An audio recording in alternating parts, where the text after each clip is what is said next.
नमस्ते।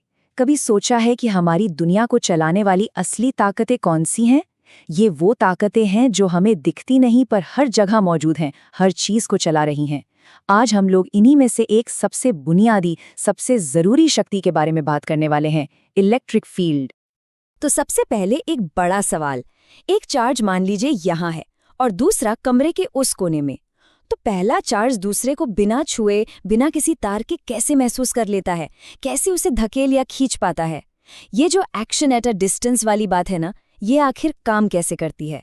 चलिए आज इसी पहेली को सुलझाते हैं। और इस सवाल का एक बहुत ही शानदार जवाब है, इलेक्ट्रिक फील्ड। इसको ऐसे समझिए, जैसे हर चार्ज अपने चारों ओर एक अदृश्य, एक इनविजिबल जाल बुनता है।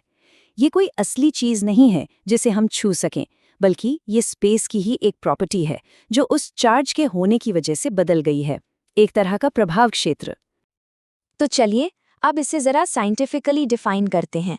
किसी भी जगह पर इलेक्ट्रिक फील्ड का मतलब है वो फोर्स जो उस जगह पर रखे एक यूनिट पॉजिटिव चार्ज पर लगेगा। मतलब अगर हम वहां 1 कूलम का एक पॉजिटिव चार्ज रख दें तो उस पर जितना जोर लगेगा वही उस जगह की इलेक्ट्रिक फील्ड है। और यहीं पर ये फॉर्मूला आता है E=F/Q। ये बहुत बहुत ज़रूरी फॉर्मूला है। देखिए, ये हमें टोटल फोर्स नहीं बता रहा, ये बता रहा है कि हर एक कूलम्ब चार्ज पर कितना फोर्स लगेगा। ये उस जगह की, उस पॉइंट की ताकत को नापता है। और मज़े की बात यह है कि इससे कोई फर्क नहीं पड़ता कि उस जगह पर कोई दूसरा चार्ज है भी या नहीं, वो फील्ड, वो प्रभाव क्षेत्र तो वहाँ मौजूद है ही। अब यहाँ एक और मज़ेदार बात आती है। फील्ड की जो डायरेक्शन होती है ना, वो डायरेक्शन है जिसमें एक पॉजिटिव चार्ज को धक्का लगेगा। तो एक पॉजिटिव चार्ज समझ लीजिए फील्ड की लहरों के साथ बहेगा, लेकिन एक नेगेटिव चार्ज वो ठीक उल्टा जाएगा, एकदम ऑपोजिट। सोचिए, फील्ड एक ही है पर पॉजिटिव और नेगेटिव चार्ज के लिए उसका असर बिल्कुल अलग-अलग है। ठीक है, तो ये तो समझ आ गया कि फील्ड क्या है, पर सवाल ये है कि ये बनते कैसे हैं। तो चलिए एकदम बेसिक से शुरू करते हैं। सबसे सिंपल केस लेते हैं, एक अकेला रुका हुआ पॉइंट चार्ज। ये देखिए, ये है हमारा सबसे बुनियादी, सबसे फंडामेंटल बिल्डिंग ब्लॉक, एक अकेला पॉइंट चार्ज। अगर चार्ज पॉजिटिव है तो फील्ड उससे बाहर की तरफ निकलेगा, हर दिशा में, और अगर नेगेटिव है तो फील्ड अंदर की तरफ आएगा। और ये फॉर्मूला देखिए, E=KQ/R²। इसमें जो नीचे R² है ना, वो सबसे जरूरी चीज है। इसका मतलब है कि जैसे ही आप चार्ज से दूर जाते हैं, फील्ड की ताकत बहुत तेजी से कम होती है। दूरी 2 गुनी तो ताकत 4 गुना कम। ये बहुत जल्दी खत्म हो जाता है। तो एक अकेले चार्ज की कहानी तो ये थी, पर क्या हो अगर हम ऐसे बहुत सारे चार्जेस को एक साथ अलग अलग शेप्स में रख दें, तब क्या होगा? चलिए अब थोड़ा और आगे बढ़ते हैं और देखते हैं कि कहानी कैसे बदलती है। सोचिए, हमने इन चार्जेस को एक सीधी लाइन में एक बहुत बहुत लंबे तार पे रख दिया।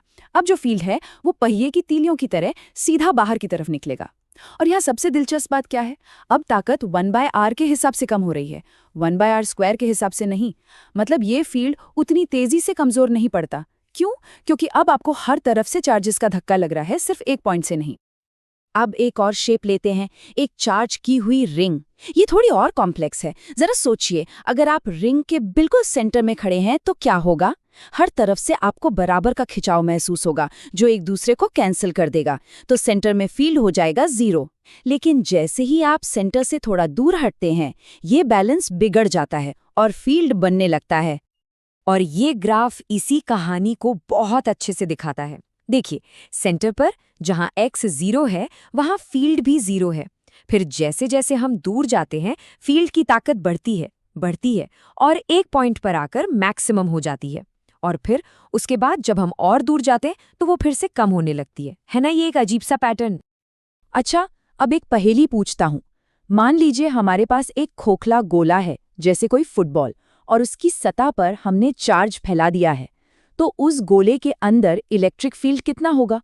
कुछ तो होगा है ना? पर इसका जवाब आपको हैरान कर देगा।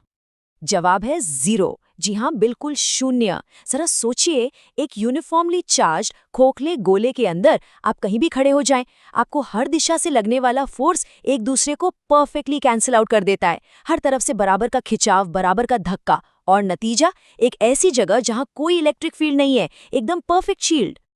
लेकिन रुकिए, अगर गोला खोखला न होकर ठोस हो तो मतलब अंदर भी चार्ज भरा हो, तो फिर कहानी पूरी तरह से पलट जाती है।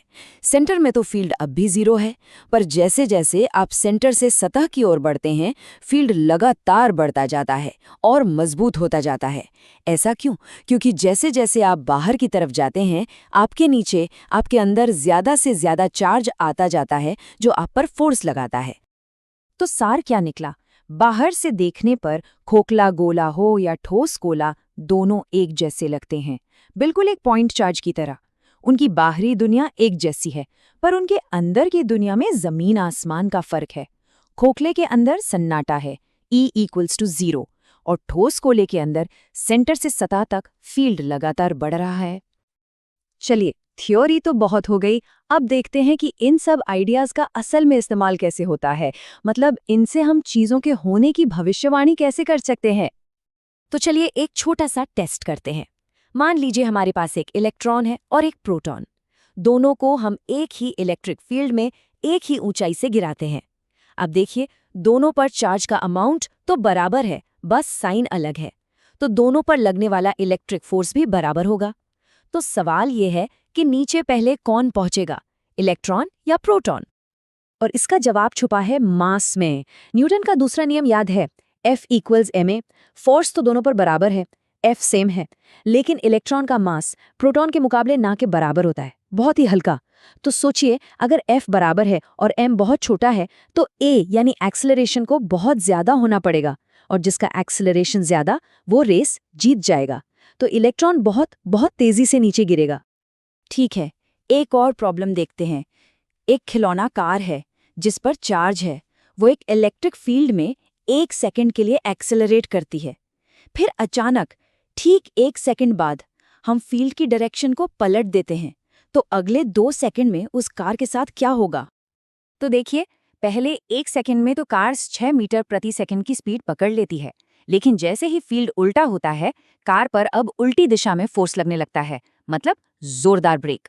तो कार धीरे होने लगती है, धीरे होती है, और ठीक 2 सेकंड के निशान पर वो एक पल के लिए रुकती है, और फिर वो उल्टी दिशा में एक्सेलरेट करना शुरू कर देती है।